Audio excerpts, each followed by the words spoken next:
Hello everyone, আজকের দিনটা হলো হসপিটালে ডেলিভারির পর ডিসচার্জের দিনকার। তো সকালে ব্রেকফাস্ট এগুলো দিয়েছিল, সাথে খেয়েছি মুড়ি, তারপর ওষুধ খেয়েছি।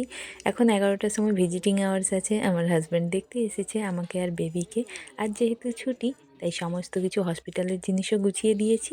আর আমি যেগুলো বাড়ি নিয়ে যাব আমাদের জিনিসপত্র ছিল সেগুলো সব গুছিয়ে নিয়েছি। তারপর দিয়ে গেছিলো দুপুরের মিল, তো সেটা খেয়ে নিলাম। ওরা এদিকে বাচ্চা সামলাচ্ছিল, যেহেতু ছুটি হতে হতে বিকেল হয়ে যাবে। দেখো বিকেলে আমাকে আনতে কে কে এসেছে, আমার মা, 2 বোন, আমার বর, সবাই আমাকে আর বেবিকে আনতে এসেছে।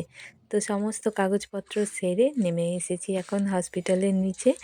তো আমার মা যেহেতু এখানেই কাজকর্ম করে, তাই মা আজ ইউনিফর্মেই আছে, ডিউটি ছিল। তারপর হসপিটালের গাড়িতে করেই আমরা এখন যাচ্ছি বাড়ি।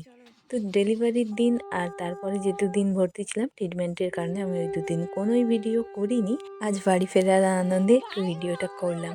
তো বাড়ি চলে এসেছি, এখানে আমার বর আর আমার বোনেরা মিলে বাড়ির মধ্যে মোটামুটি একটু ডেকোরেশন করেছে আমাকে আর বেবিকে ওয়েলকাম করার জন্য।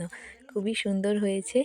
আর ইচ্ছে আছে আমার ডেলিভারির দিন কি কি হয়েছিল সেগুলো তোমাদের সঙ্গে পরের কোনো ভিডিওতে শেয়ার করার। বাই।